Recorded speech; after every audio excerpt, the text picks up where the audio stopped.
think it's officially the beginning of the end for Jimmie Johnson.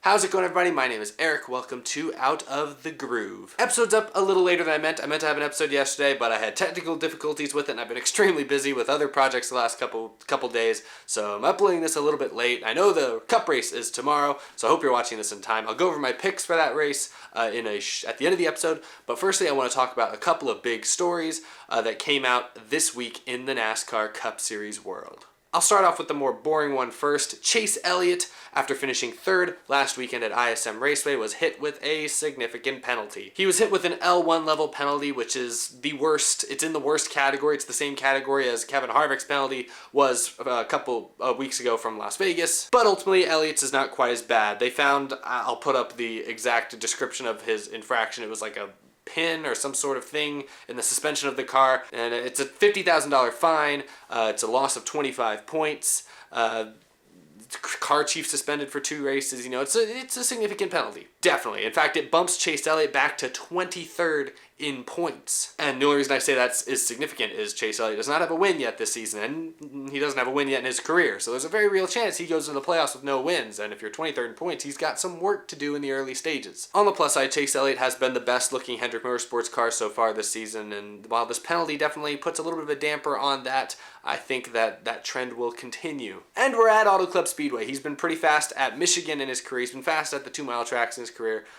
Maybe this weekend they can continue to go the right direction. So that was one penalty. It's the second week in a row where a top finisher has been hit with a significant penalty. So that's not a great look for NASCAR, but I hope things get sorted out. And of course, yesterday with qualifying for the race here in California, we had a lot of cars failing to get through inspection. I think teams are really getting creative with trying to beat the new inspection process that NASCAR has, and I think it's a good thing that NASCAR's cracking down on them. It's not NASCAR's fault that these teams and drivers and crew chiefs continue to push the limits on all these issues. It's the team's fault. It's the teams who know exactly what they need. They know the limits. They know the qualifications that they have to meet going into each week. They have plenty of time to prepare, and it's them.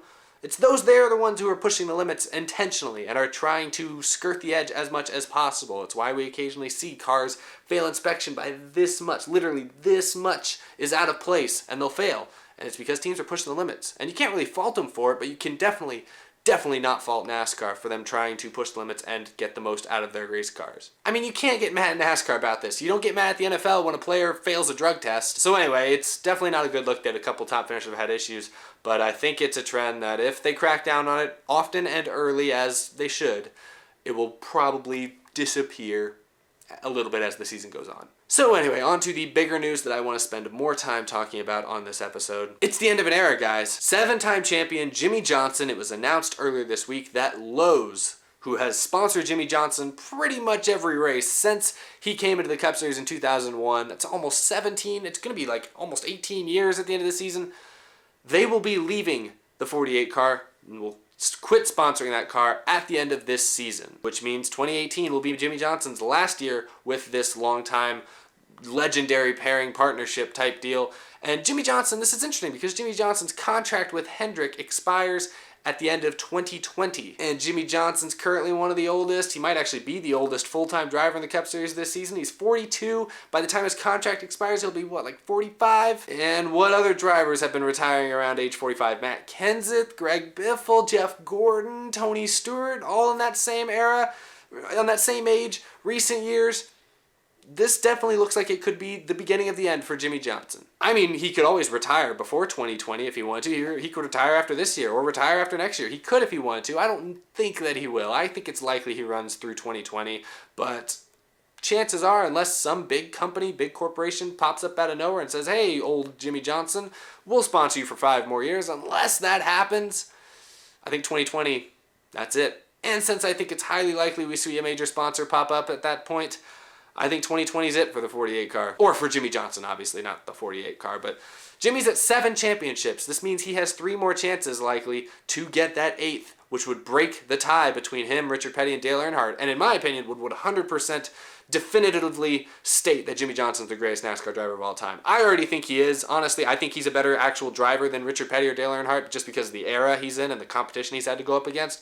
But if he wins an 8th championship, I don't think you can make any argument for Richard Petty or Dale Earnhardt. I think it'll be definitively Jimmie Johnson's sport at that point. So you better believe he and Chad Knaus are bent on getting that title. Obviously, they're off to a pretty crappy start in 2018, so they have some work to do, but I think if there's any pair that can turn their season around, it's that pair. I'm still very cautiously optimistic. I don't really think this year is their year, so I don't know how it's going to go at this point. Now, NASCAR did gain a sponsor this week, not Jimmie Johnson, I guess, but, Lowe's announced they're leaving. Busch Beer has stepped on. They are now the official beer of NASCAR, so that's good. And, I'd like to point to that as an example. Things don't look great for NASCAR in terms of sponsorship lately. I mean, I talked about at the end of last season, Target sponsored Kyle Larson for the majority of the last few years, and they dropped Larson after last season, which was definitely his most successful season. He won 4 races last year, is easily one of the, if not the most promising up-and-coming young driver, and Target left him.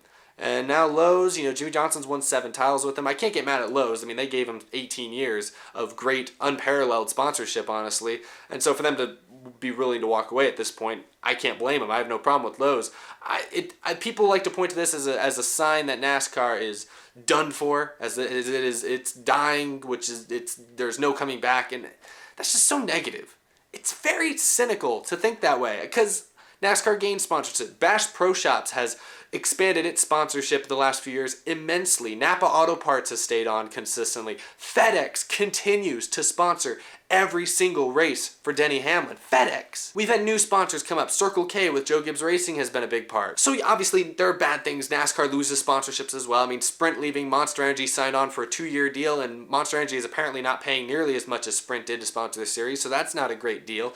But, I just think it's interesting. NASCAR fans, they look for every little issue to really just focus in on and they're very cynical. And I don't get it, because they call themselves fans. And if you're a fan, you don't have to blindly be thrilled about everything your team or your favorite player or your favorite driver does. But it just feels like every week there's some new headline, some new thing for people to complain about. I think people, NASCAR obviously does not have as much power in the American sports world as it did in the late 90s or the early 2000s. That's true. But hey, neither does baseball. Baseball used to be America's pastime, and then for a while it was the NFL, was, the great American game or whatever. Nowadays you see sports like the NBA, basketball growing rapidly. The NFL's kind of stalled out. The NBA's growing through the roof. It's probably going to pass the NFL in a couple of years. So the sports world is constantly changing, and with this day and age of entertainment, with just so much stuff at your fingertips, so much information and entertainment and things coming at you from every direction, from many different outlets,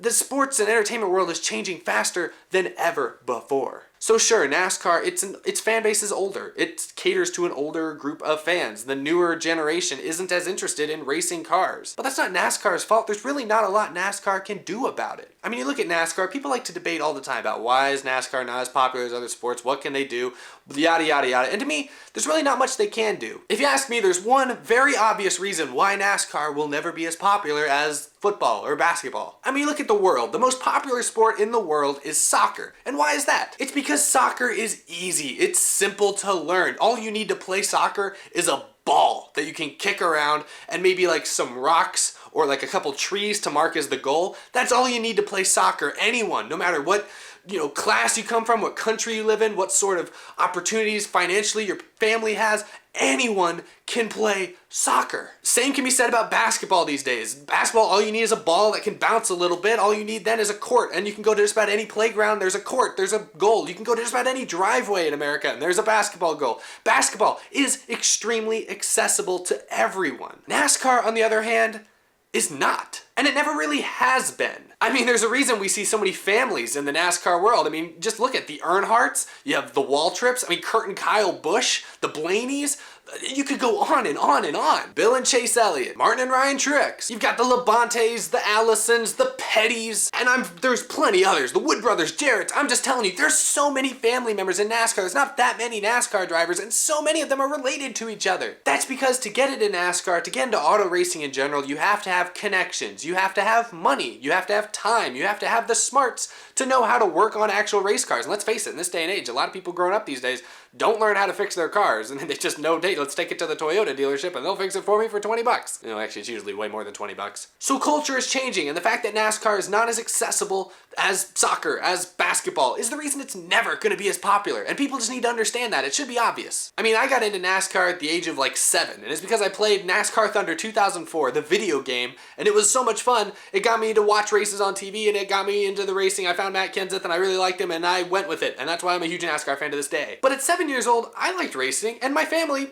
actually had an okay amount of money, you know? And I grew up in Houston, Texas, the 4th largest city in the country, and I don't know of any racetracks, like youth or young racing tracks or circuits or leagues anywhere near Houston. There's probably one out there somewhere. If I did a Google search, I'll bet there's one out there somewhere by now, but I mean, I don't think if there's any NASCAR drivers from Houston, and this is a huge city, a huge metropolitan area, and there was no racing. So to get into NASCAR, you gotta have money, you gotta know what you're doing, and you gotta live in a specific spot. We see so many drivers from North Carolina or California, they must have racing there. So anyway, I get why people like to be critical of NASCAR because it can be pretty easy. Don't get me wrong, I get critical of them too. They make mistakes, they make dumb decisions all the time. I'm critical of them on this show. But if you're gonna be critical of NASCAR, make sure you're critical for the right reasons. Make sure you understand everything behind it. You're not just bashing NASCAR because you think it's fun to, and you see it on Twitter, and you think, hey, it's an easy target. You can be the kind of fan who looks at Lowe's or Target leaving and say, wow, NASCAR's going down the drain, look at those companies leaving. Or you can be like me and say, hey, NASCAR added Busch Beer is taking on a bigger role, Bass Pro Shops is taking on a bigger role. Look at Martin Truex Jr., he went from having like one sponsorship at the beginning of last season to now he's sponsored by 5 Hour Energy, Bass Pro Shops,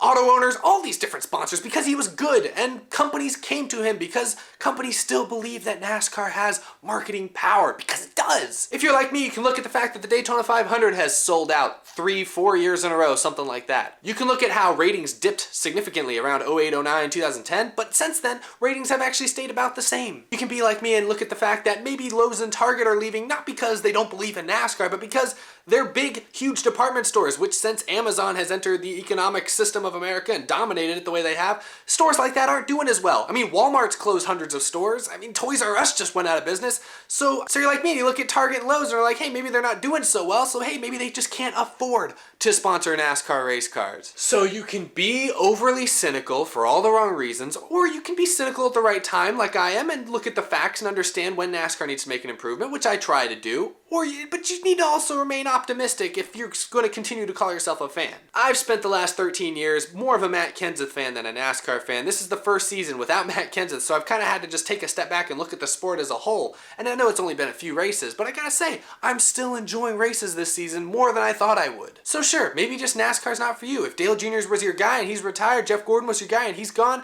maybe NASCAR really isn't for you. And NASCAR's gonna have to get over this hump. They're hoping drivers like Chase Elliott and Kyle Larson, William Byron and Eric Jones will change your mind and keep you around, and maybe they will in the long run, but NASCAR understands that they got to get over this hump with all these big names leaving, and I think they will. I can't say that they're going to come back as strong as they were in the 90s, because I just think American culture, world culture really has changed since then and favors other sports more than others. But my point of this overall rant discussion is, it's okay to be optimistic about something.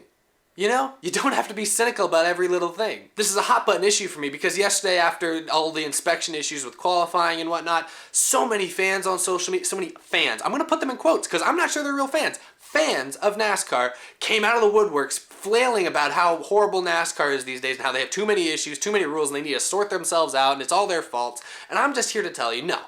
NASCAR is doing a pretty good job, in my opinion, of trying to appeal to the new generation of fans while still trying to hold on to those older fan generations that, you know, were around in the Earnhardt era and Gordon era and all, and so on and so on. And that's hard to do because, like I've said, NASCAR's fan base is aging. That's a fact. NASCAR has an older average demographic than sports like basketball or baseball these days. And they gotta do something to change it. I know you old guys and gals are like, hey, this is not the racing I grew up with, but hey, times have to change. They gotta attract the 10, the 15, the 20-year-olds to their sport, and there's things they're going to do that maybe older generation fans aren't going to like. I'm only 20 years old, but to be honest, even I get a little tired of some of these attempts to attract young audiences, but you know, they got to do it because it's going to work for a lot of people. So anyway, I'm going to step off that. I started out by talking about Jimmie Johnson. I got completely off topic, but I think y'all get my point. Let me know what you guys think in the comments on that one. Let's move on really quick to my picks for California. Oh, I learned my lesson last week. I picked Erik Jones out on a limb, even though I knew Harvick was really the favorite. I picked Erik Jones.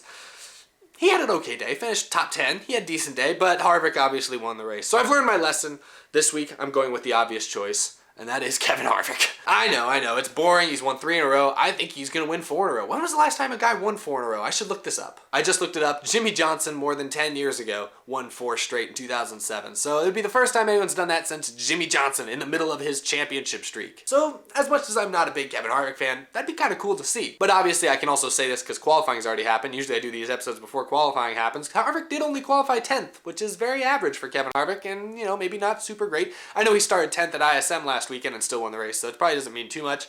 Truex is on the pole. You got Kyle Busch, Kyle Larson up there pretty high. Erik Jones is in 4th, so maybe Erik Jones will win this week and make me look like a real fool. But hey, I'd be okay with that. So anyway, the Kyle and Kyle show, likely we could see that again at California. Harvick will probably be a factor. I'll be interested to see how Jimmie Johnson does. Now he's got some distractions in the air, possibly having to answer questions about Lowe's leaving and all that stuff and his future. And I'm sure Matt Kenseth didn't enjoy that very much. I'm sure Jimmie Johnson's not going to enjoy that either.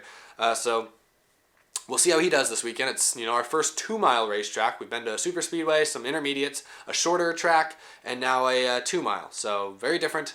Gonna see how it goes. But anyway, that is my show for today. Thank you all so much for watching and listening to me give you my basically state of the sport address there. I'm not the president, but that was basically my form of the State of the Union for NASCAR. I hope you guys enjoyed that. Thanks for watching. If you want to leave a comment debating what I said or giving your picks for California, you can do that. Or you can reply and talk to me on Twitter at Dex Racing. Interact with people on there as well. Thanks for following me there. Thanks for watching this video. Thanks for subscribing, liking, sharing with everyone. You know who knows what NASCAR is.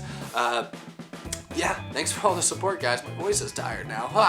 It's a little late. Shouldn't be filming this late, but I just drank a Mountain Dew, so my energy's up, and I hope it came through on this video. Not too much information. Y'all don't care about this. Thanks for watching, everybody. I'll see you again later this week, or actually, I guess just in a couple days. I'll talk about the California race. Should be a good one. Hope you guys enjoy. I'll see you then. See you later.